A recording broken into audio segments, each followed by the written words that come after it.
Yesu Kristo. Mpendwa msikilizaji wa Radio Tabora FM, ni kukaribishe katika kipindi cha Fahamu hapa Liturujia, kipindi ambacho kinakujia kila siku ya Alhamisi kuanzia majira ya saa 7 za mchana mpaka saa 8. Na katika kipindi hiki msikilizaji, huwa tunaye mgeni ambaye ni Padre Andrea Luziga, anayefanya utume wake katika seminari kuu ya Mtakatifu Paulo Mtume Kipalapala na nyumba ya malezi ya Askofu Mkuu Mario Mgulunde kama mwalimu na mlezi. Na leo msikilizaji, katika kipindi hiki tunaendelea na mada ya wiki iliyopita, liturujia na Kwaresma. Msikilizaji, utapata nafasi ya kushiriki nasi kwa kutuma ujumbe wako mfupi kupitia nambari ya simu 07 46 11 22 35. Hiyo ni nambari ya kutuma ujumbe mfupi, na nambari ya kupiga simu ni 07 82 61 11 78. Kama utakuwa na swali au mchango wote, basi utaweza kuuliza hapa na baba atakujibu. Baba, karibu. Asante, nashukuru ndugu mtangazaji. Kwa jina la Baba na la Mwana na la Roho Mtakatifu. Amina. Tuongozwe na maandiko matakatifu, kitabu cha Nabii Yoeli sura ya 2 aya ya 12 mpaka ya 14. Lakini hata sasa, asema Bwana, nirudieni mimi kwa mioyo yenu yote, na kwa kufunga na kwa kulia na kwa kuombolea. Rarueni mioyo yenu, wala si mavazi yenu, mkamrudie Bwana Mungu wenu. Kwa maana yeye ndiye mwenye neema, amejaa huruma, si mwepesi wa hasira, ni mwingi wa rehema, naye hughairi mabaya. Nani ajuaye kwamba hatarudi na kugeuka na kutuachia baraka nyuma yake? Naam, sadaka ya unga na sadaka ya kinywaji kwa Bwana Mungu wenu. Atukuzwe Baba na Mwana na Roho Mtakatifu, kama mwanzo na sasa na siku zote na milele. Amina. Kwa jina la Baba na la Mwana na la Roho Mtakatifu. Amina. Basi mpendwa msikilizaji na mtazamaji wa kipindi chetu hiki unachokifuatilia juu ya liturujia, na tangu wiki iliyopita tulianza kutoa fundisho juu ya liturujia na Kwaresma, ikiwa ni sehemu kabisa ya maandalizi ya kipindi ambacho tumekianza jana Jumatano, ambayo basi ilikuwa ni siku ya Jumatano ya Majivu. Na katika adhimisho la liturujia, ndani ya adhimisho hilo la liturujia tulipakwa majivu. Kumbe sasa, baada ya kueleza maana halisi na ya kiroho juu ya Kwaresma na namna tunavyopaswa kuishi, na tulivyoona zile sala za liturujia, kwa kweli ndani ya kipindi cha Kwaresma zinatualika kurudi katika uhalisia wa maisha yetu ya Kikristo, na hivyo kutukumbusha juu ya ubatizo wetu, ubatizo unaotusaidia kuadhimisha mafumbo hayo ya Kipasaka. Kwa hiyo ni kurudi katika njia sahihi iliyo njema, maisha ya mwanzo kabisa ya Mkristo.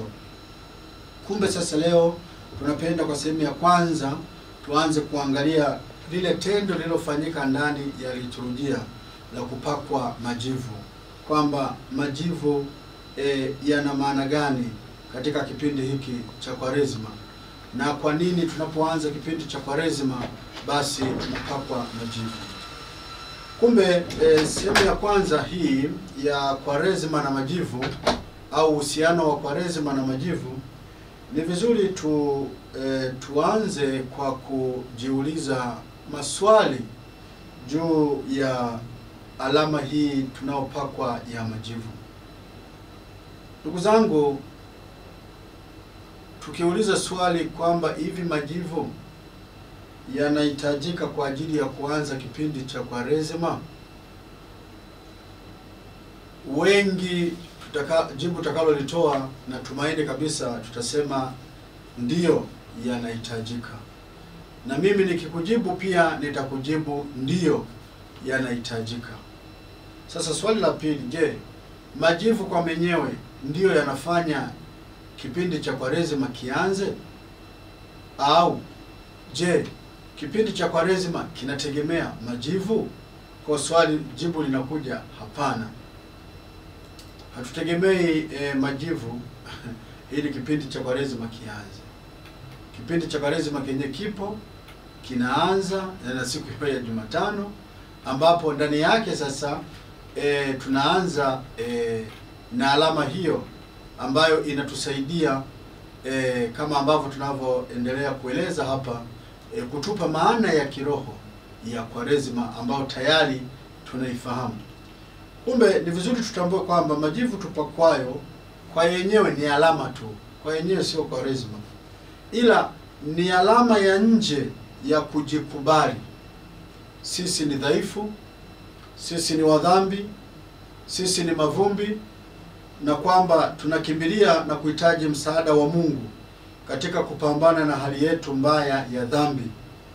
Maana na uelewa huu tunaupata katika sala yenyewe ya kubariki majivu tunayopakwa siku ya Jumatano ya majivu. Jana katika sala ambazo tulisali za kubariki majivu, ile sala ya kwanza au namna ya kwanza ya sala au ya kubariki majivu tulisali hivyo: Mungu unayeguswa na unyenyekevu wetu na kutulizwa na matendo ya toba, uyaelekezee maombi yetu sikio la huruma yako, uwe radhi kuwamiminia neema ya baraka yako watumishi wako watakaopakwa majivu haya, ili wakidumu katika nidhamu ya Kwaresima wastahili kulifikia adhimisho la fumbo la Pasaka la mwanao kwa mioyo iliyotakaswa. Hii ndiyo sala tuliyosali namna ya kwanza ya kubariki majivu. Sasa ni vizuri tutambue kwamba sentensi hii hapa imekaa vizuri, ili wakidumu katika nidhamu ya Kwaresima. Maana yake ni nini?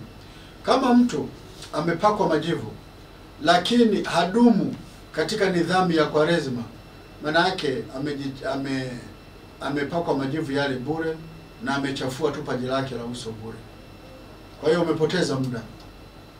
Sasa nidhamu ya Kwaresima ni ipi? Nidhamu ya Kwaresima, kwanza tunapaswa kujua Kwaresima ni kipindi cha siku 40 kinachotuandaa kwa ajili ya kuadhimisha Pasaka. Siku 40 zinazotuandaa kiroho katika kuadhimisha Pasaka. Ndani ya hizo siku 40 tunafanya nini? Tunakumbushwa namna ya kwamba sisi kama Wakristo tunapasika kuwa watu wa sala. Ndio maana kuna msisitizo wa kusali. Tunakumbushwa sisi kama Wakristo tunapasika kuwa watu wa kutenda matendo ya huruma. Ndio maana tunaambiwa kutoa sadaka. Na tunakumbushwa sisi kama Wakristo tunapaswa kufunga. Ndio maana mtu katika maisha yake ya kila siku unakuta kama ni mtu binafsi au familia tumekuwa na mafungo. Na ndio maana mtaona tumekuwa tukiitisha kanisa linaitisha hija, tunaenda kule tunafunga siku nzima. Kwa hiyo swala la mfungo sio kipindi cha Kwaresima ndio kwamba ndio rasmi kwamba tunapaswa kufunga na baada ya hapo tupaswa kufunga. Hapana. Kwamba kipindi hiki kinatusaidia sasa kutukumbusha kwamba maisha ya sala, maisha kutoa sadaka ambayo yanatusaidia kufanya matendo ya huruma na kufunga ni sehemu ya kawaida ya Mkristo, ni sehemu ya kawaida ya maisha ya Mkristo. Kwa hiyo sasa hiyo ndiyo nidhamu. Kwa hiyo ina sala, kutoa sadaka ambayo inatufanya tujinyime na kuwajali wahitaji, kufunga, kufanya kitubio na kutiisha mwili kwa mambo mbalimbali ambayo basi tulikuta tumejiachia huko, ambapo sio kawaida ya Mkristo anavyopaswa kuishi. Kwa hiyo kumbe tukidumu katika nidhamu hiyo na kuwa na malengo na mikakati thabiti ya kwamba tunapaswa kubadilika. Ninapaswa kubadilika katika mambo ambayo nilikuwa nayafanya, ambayo ni kinyume kabisa na fadhila za Kikristo, ni kinyume kabisa na imani yangu, ni kinyume kabisa na namna tumaini nalopaswa kulionyesha kwa Mungu na maisha ya upendo. Hiyo ndiyo maana ya kusema kwamba wakidumu katika nidhamu ya Kwaresima wastahili kulifikia adhimisho la fumbo la Pasaka. Kumbe maana yake siku hizi zote 40 ni maandalizi hayo ya kiroho katika hayo mambo ambayo niliyoyataja, ili baada ya hapo sasa uweze kusherekea Pasaka. Na ndiyo maana baada ya Kwaresima tunaingia Pasaka. Sasa namna ya pili au ya kubariki, ile sala ya kubariki majivu, tunasali hivi: E Mungu, wewe hukupendi kufa kwao wenye dhambi, bali kuongoka kwao. Usikilize kwa wema sala zetu, na uwe radhi kuyabariki kwa rehema yako majivu haya tunayotaka kupakwa kichwani. Kwa hiyo sisi tujuao kwamba tu majivu na tutarudi mavumbini, tujaliwe kupata maondoleo ya dhambi zetu na upya wa uzima kwa mfano wa mwanao mfufuka. Kwa hiyo hii namna ya pili ya kubariki majivu inatukumbusha kwamba majivu tunayopakwa kichwani ni ishara, ni alama kwamba tukijibidisha sasa katika nidhamu ya hiyo Kwaresima tunapata maondoleo ya dhambi na hivyo kufanywa upya kuwa mfano wa Kristo mfufuka. Kwa hiyo kumbe ni kipindi kinachotuandaa ili tuweze kuunganika sasa katika utimilifu wake na huyu Kristo. Sasa hii ni sehemu ya kwanza katika kuelezea juu ya Kwaresima na majivu.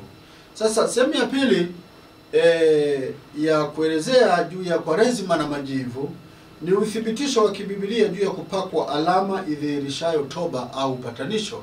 Kwa hiyo kumbe kibibilia sasa majivu tunayopakwa au vitu vingine tunavyoweza vikawa ni alama ya nje vinadhihirisha toba na upatanisho.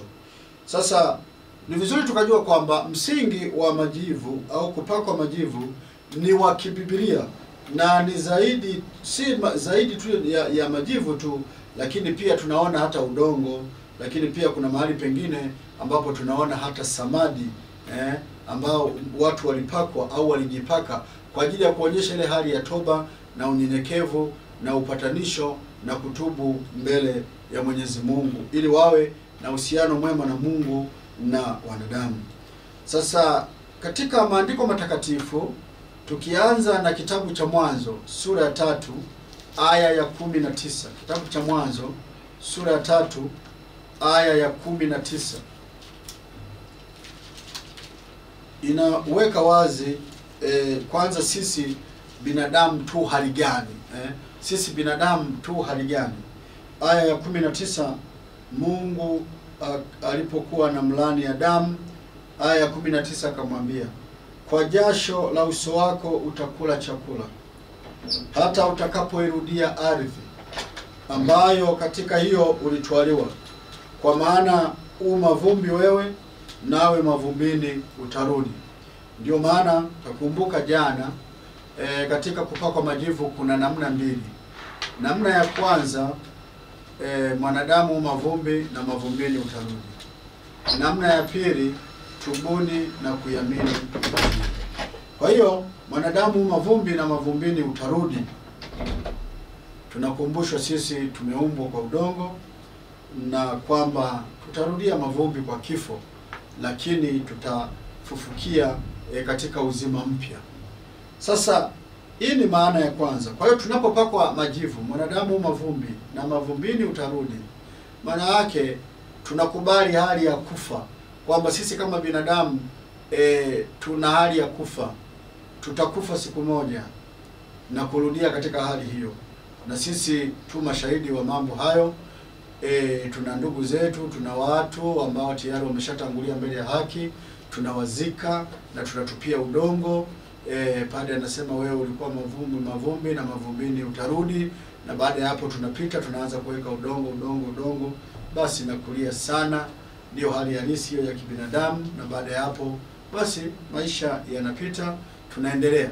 Kwa hiyo hiyo ndio ya kwanza kabisa, tunapopakwa majivu tunakumbushwa hali hiyo. Ya pili ni kitabu cha Nehemia. Kitabu cha Nehemia sura ya 9. Kitabu cha Nehemia sura ya 9 inaweka wazi ili kuweza kuelewa kwamba nini maana ya majivu. Kitabu cha Nehemia sura ya 9 aya ya 1 hadi ya 3. Hata siku ya 24 ya mwezi huo wana wa Israeli wakawa wamekusanyika wakifunga, wenye kuvaa magunia na kujitia udongo vichwani. Kwa hiyo unaona walikusanyika wakifanyaje? Moja, wakifunga; mbili, wakiwa wamevaa magunia; tatu, walijiwekea udongo vichwani. Ndio maana nilisema kwamba sio tu majivu, lakini kuna ishara zingine pia. Zaidi ya majivu kuna udongo. Waliokuwa na wazao wa Israeli wakajitenga na wageni wote, wakasimama, wakaziungama dhambi zao na maovu ya baba zao. Basi wakasimama mahali pao, wakasoma katika kitabu cha Torati ya Bwana Mungu wao muda wa robo ya siku, na robo nyingine wakaungama, wakamwabudu Bwana Mungu wao. Ndipo wakasimama madarajani pa Walawi, Yeshua na Bani na Kadimieli na Shebania na Buni na Sherebia na Bani na Kenani, wakamlilia Bwana Mungu wao kwa sauti kuu. Kwa hiyo unaona alama hii sasa inatualika kutambua kwamba sisi tumetenda dhambi. Muda wote huo tangu Kwaresima iliyopita tukaingia Pasaka, na baada ya Pasaka tumeendelea kuishi hapo katikati mpaka kufika Kwaresima nyingine katika kuelekea safari yetu ya maisha ya umilele mbinguni. Kama mahujaji tumeenenda kwa namna moja au nyingine kinyume na mpango wa Mwenyezi Mungu katika historia yetu ya wokovu wa kuishi vile Mungu anavyotutaka. Sasa ni mwaliko kwamba je, tumeishi maisha ya Kikristo yanavyotakiwa? Kwa hiyo unaona hawa walikusanyika, na sisi jana tulikusanyika, na mtakumbuka kama ilivyo ada siku ya Jumatano majivu, watu ni wengi sana. Sijui wanatoka wapi, ni wengi sana. Kwa hiyo tulikusanyika kwamba sasa tunapaswa kuendelea kufunga kwa siku 40, kuvaa magunia, kuwa na hali ile ya unyenyekevu, kuvaa magunia, kuwa na hali ya kujikubali kwamba ninapaswa sasa kuwa katika hali ile ya kutokuyaigamia mambo ya kidunia, lakini pia kupakwa hayo majivu kichwani. Kumbe ndio hali hiyo inaonyesha na inaendana na kusali, kufunga na kuungama. Kwa hiyo tunategemea aliyepakwa majivu jana anafunga, anaendelea kujiuliza, nilikuwa na sali, sasa najibidisha katika sala. Tunategemea pia anaungama dhambi zake, anatubu na kuendelea kujibidisha katika matendo ya huruma. Kwa hiyo hiki ni kitabu cha Nehemia sura ya 9 aya kwanza hadi 3. Kitabu cha kwanza cha Makabayo sura ya 3 aya 47 inaweka wazi pia hiki ambacho tunakieleza kwa namna nyingine. Kitabu cha kwanza cha Makabayo sura ya 3 aya ya 47. Sura ya 3 aya ya 47. Kitabu cha kwanza cha Makabayo.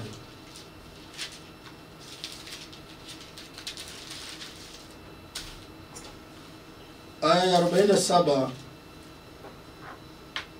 Siku hiyo walifunga. Siku gani? Sasa nianzie 46 ili tuweze kupata siku hiyo ni siku gani. Wakakusanyana, wakaja Mizipa kuelekea Yerusalemu, kwa sababu Waisraeli walikuwa na mahali pa kusali huko Mizipa. Siku hiyo walifunga, wakijivika gunia na kujitia majivu kichwani na kurarua nguo zao. Aya 48. Wakakunjua gombo la chuo cha sheria, ambalo juu yake watu wa mataifa walikuwa wamechora taswira za sanamu zao. Wakatoa mavazi ya makuhani na malimbuko na zaka, na kuwanyoa wanadhiri waliokuwa wamezitimiza siku zao. Wakazililia mbingu kwa sauti kuu, wakisema, tufanyeje na watu hawa? Tuwapeleke wapi? Maana mahali pako patakatifu pamekanyagwa na kutiwa unajisi, na makuhani wako wamo katika huzuni na unyonge. Na tazama, watu wa mataifa wamekusanyika juu yetu ili kutuangamiza. Wewe unajua wanayoyawaza juu yetu. Tutawezaje kusimama mbele yako kama wewe hutakuwa msaada wetu? Wakazipiga tarumbeta na kulia kwa sauti kuu. wakazipiga tarumbeta na kulia kwa sauti kuu. Aya hiyo ya 46 mpaka ya 54, kitabu cha kwanza cha Makabayo, hiyo sura ya 3. Kwa hiyo unaona kabisa kwamba wamekusanyika wakafunga. Kwa hiyo tunatarajia kwamba sisi kama Wakristo katika kipindi hiki tunaendelea kufunga, tunaendelea kujinyima, wakajivika magunia, maana yake katika ile hali ya unyenyekevu, katika ile hali ya kudhihirisha kweli tunapaswa kuwa na mabadiliko, na kujitia majivu kichwani na kularua nguo zao. Kumbe ndugu zangu, majivu ya jana tuliyopakwa, alama hiyo ya nje haikuwa bure. Sio swala la utaratibu tu kwamba kipindi cha Kwaresima tunapakwa, hapana. Alama ya nje ya kudhihirisha toba na upatanisho.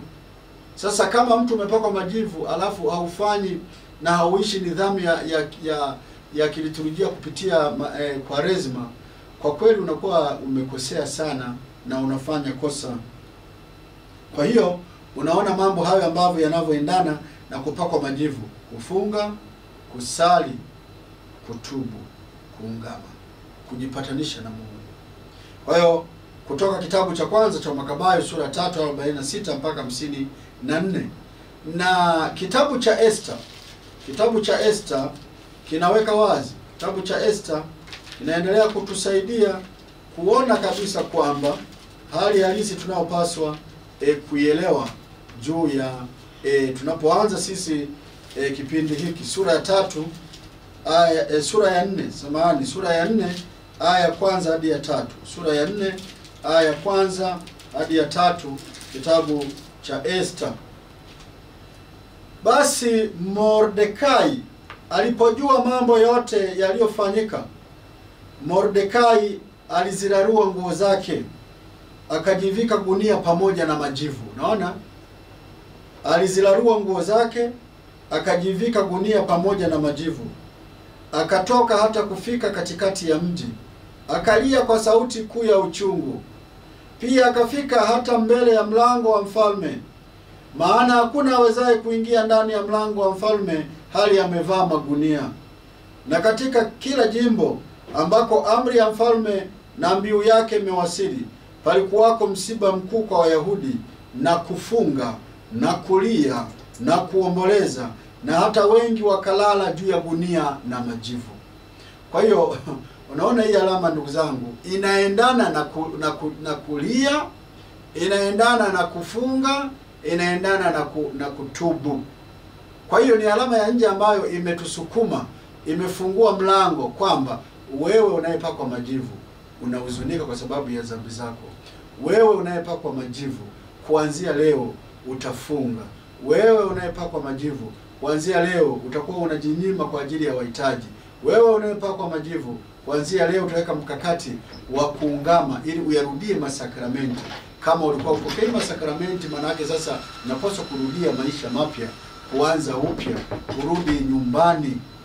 Kwa sababu haukubatizwa ili usipokee matakatifu, haukubatizwa ili usisali, haukubatizwa ili usiwe na upendo. No, ni kinyume chake. Kwa hiyo ndio lengo. Kwa unaona majivu yanaendana na hali hiyo. Yanaendana na hali hiyo. Sasa ukienda katika hii sura ya 4 aya ya 17 mpaka aya ya 17k mpaka aya ya 17n, utaona sala ya Esther. Esther alifanya nini alipopewa habari kwamba watauawa na kwamba wamepangiwa mpango mkakati wa kuangamizwa? Sasa katika hii sura ya 4 aya ya 17k mpaka n, basi tunaambiwa hivi: Malkia Esther naye alimkimbilia Bwana akishikwa na uchungu wa mauti, akazivua nguo zake za fahari, akavaa nguo za huzuni na kilio, na badala ya manukato mazuri alijipaka majivu na samadi kichwani. Unaona kwa nini wanamlilia Bwana? Kwa sababu tayari wapo katika matatizo, wapo katika hatari. Kumbe katika hatari hiyo wanamlilia Mwenyezi Mungu ili awasaidie. Wanaonyesha ile hali ya uhitaji kwamba Mungu peke yake ndiye anayeweza kuwaokoa.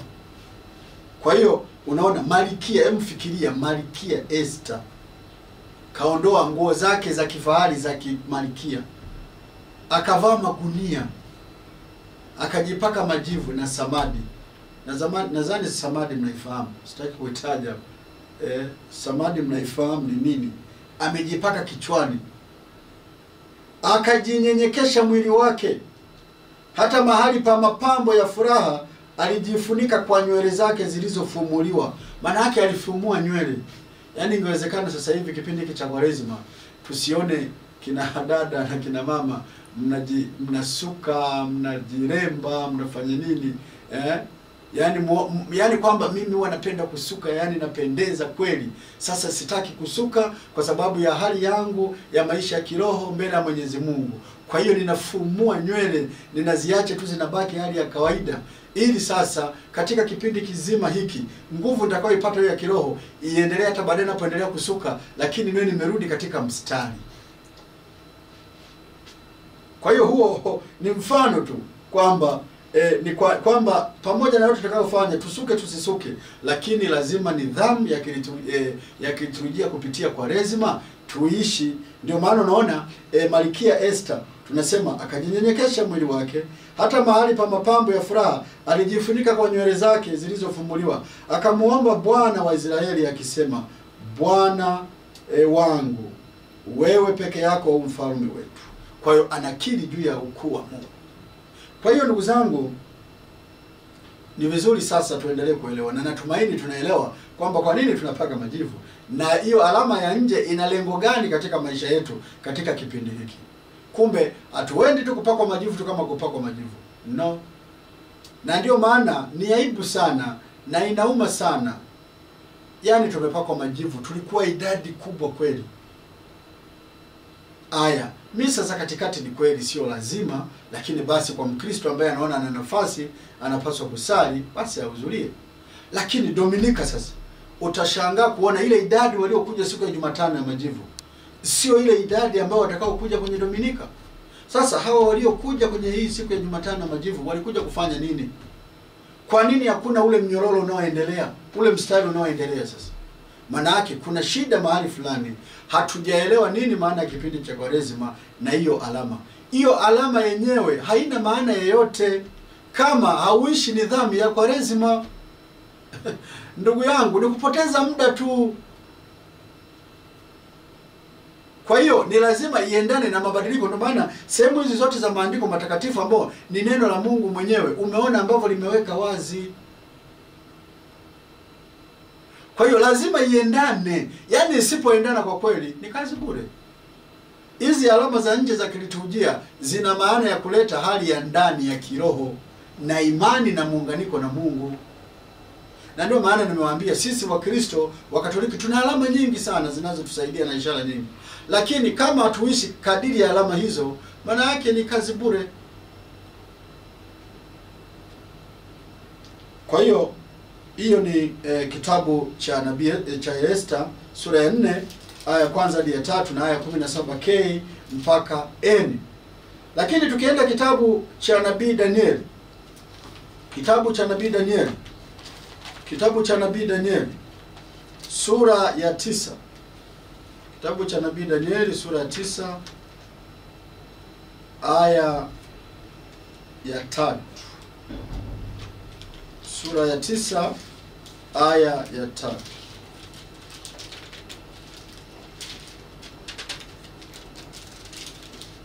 Sura ya 9 aya 3. Nabii Danieli anasema,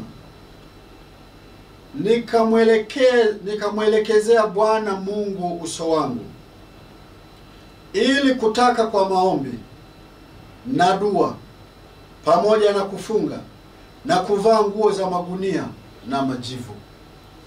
Nadhani mtakuwa mnanielewa. Yaani hakuna ndani ya Biblia pale ambapo yanatajwa majivu alafu kusiendane na sala, kusiendane na dua, kusiendane na kuungama, kusiendane na kufunga. Hakuna. Yaani unaona kabisa kuna uhusiano huo. Maana yake lengo ni kuleta mabadiliko ya kweli katika kukimbilia msaada wa Mungu. Naomba nirudie tena hapa. Danieli anasema, nikamwelekezea Bwana Mungu uso wangu ili kutaka kwa maombi na dua pamoja na kufunga na kuvaa nguo za magunia na majivu. Yaani ni kama vile jana katika siku hii ya Jumatano na majivu ilitakiwa tu tumevaa nguo magunia. Alafu majivu sio tu haya tunaopakwa tu hivi usoni, yaani tunamwagiwa mwilini. Kuonyesha kwamba kweli mbele ya Mungu sisi tumekosa. Tunahitaji msaada wake. Kweli sisi bila Mungu hatuwezi lolote. Kwa hiyo hizi alama zilete maana ya ndani ya mabadiliko ya toba ya kweli na upatanisho wa kweli unaotufanya tubaki katika sala na imani kwa Mungu na kurudi katika maisha ya halisi au ya uhalisia wa Kikristo. Hilo ndio lengo. Hilo ndio lengo. Kitabu cha Nabii Yona. Kitabu cha Nabii Yona sura 3 kianzia aya ya 1 hadi ya 6 unapata ule ujumbe kamili kabisa wa kilichotokea hapo. Tunaweza tukaisoma sura nzima hii ya 3 kitabu cha Nabii Yona. Sio Yoeli, kitabu cha Nabii Yona. Nitasoma sura 3 aya ya 1 mpaka ya 10. Neno la Bwana likamjia Yona mara ya pili kusema, ondoka uende Ninawi, mji ule mkubwa, ukaihubiri habari nitakayokuamuru. Basi Yona akaondoka akaenda Ninawi kama Bwana alivyonena. Basi Ninawi ulikuwa mji mkubwa mno, ukubwa wake mwendo wa siku 3. Yona akaanza kuingia mji mwendo wa siku 1. Akapaza sauti yake akasema, baada ya siku 40 Ninawi utaangamizwa. Basi watu wa Ninawi wakamsadiki Mungu, wakatangaza kufunga. Unaona, kwanza wakamsadiki Mungu, wakatangaza kufunga. Wakajivika nguo za magunia, tangu yeye aliye mkubwa hata aliye mdogo. Habari ikamfikia mfalme wa Ninawi, naye akaondoka katika kiti chake cha enzi. Unaona, mfalme akaondoka katika kiti chake cha enzi. Akavua vazi lake, akajivika nguo za magunia na kuketi katika majivu. Kwa hiyo naona, nadhani mtakuwa mmenielewa vizuri sasa kwamba hakuna mahali ndani ya maandiko matakatifu tunataja majivu au magunia au mtu kujipaka udongo kusiendane na sala, kusiendane na kujinyenyekesha, kusiendane na kufunga, kusiendane na kutubu. Haya yote yanaendana. Kwa hiyo mfalme akashuka kwenye kiti chake cha enzi, akavua vazi lake la kifalme, akaliweka pembeni, akajivika nguo za magunia, akaketi katika majivu.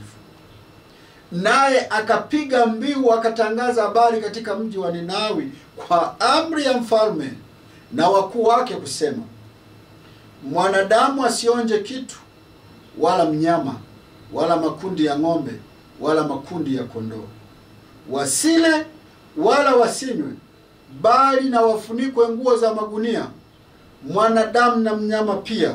Nao wakamlilie Mungu kwa nguvu, na wageuke kila mtu akaache njia yake mbaya na udhalimu ulio mikononi mwake. Kwa hiyo umeona, huo ndio uhusiano wa kile tulichokifanya jana, na ndio lengo hilo. Na mwisho sasa ni katika Injili. Bwana wetu Yesu Kristo mwenyewe anazungumza katika Injili ya Mathayo. Injili ya Mathayo sura ya 11 aya ya 21. Injili ya Mathayo sura ya 11 aya ya 21. Tukianzia aya ya 20 ndio tunapata uhalisia na uelewa wa kwa nini imeanza hivyo.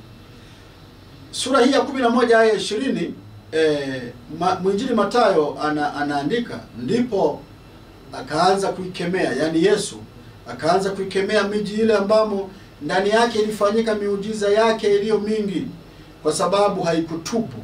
Miujiza ilikuwa mingi lakini haikutubu.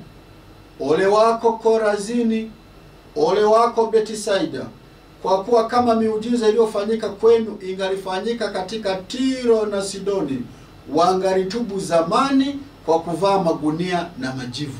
Kwa unaona Yesu anataja haya akiangalia hali halisi ya Agano la Kale walipokuwa wakifanya katika kutubu kumwelekea Mwenyezi Mungu.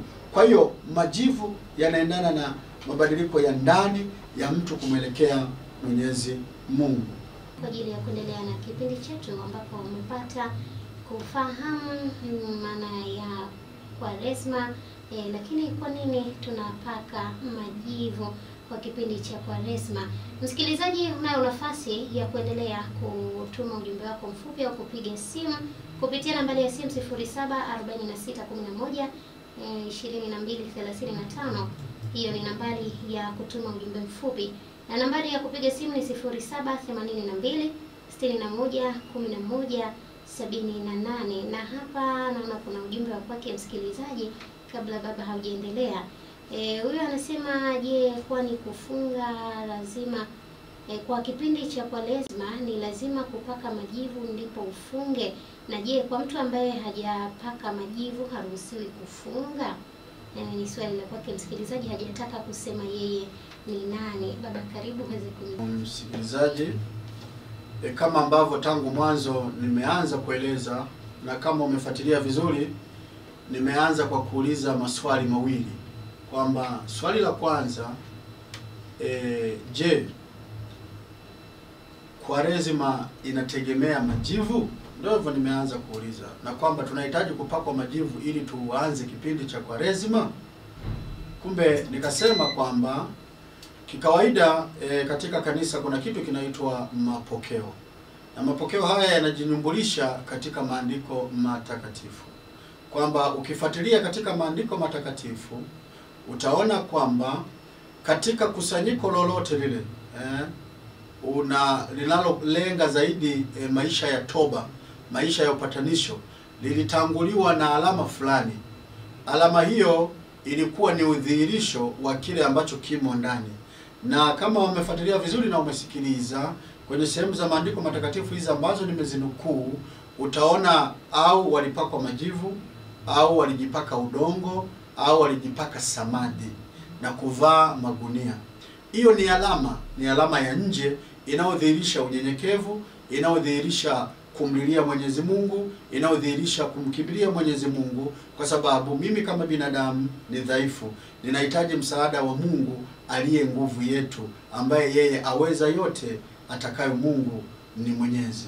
Kumbe kwa sababu ni utaratibu ambao kama kanisa tunaupokea kutoka maandiko matakatifu, na wale waliotutangulia kuishi imani wamefanya hivyo, basi ndio maana tunapakwa majivu kama alama ya nje inayodhihirisha kile kilicho ndani, kwamba tunaalikwa kuwa watu wa toba ya kweli na kufanya upatanisho. Kumbe katika msingi huo, kama Mkristo Mkatoliki, hiyo ni lazima.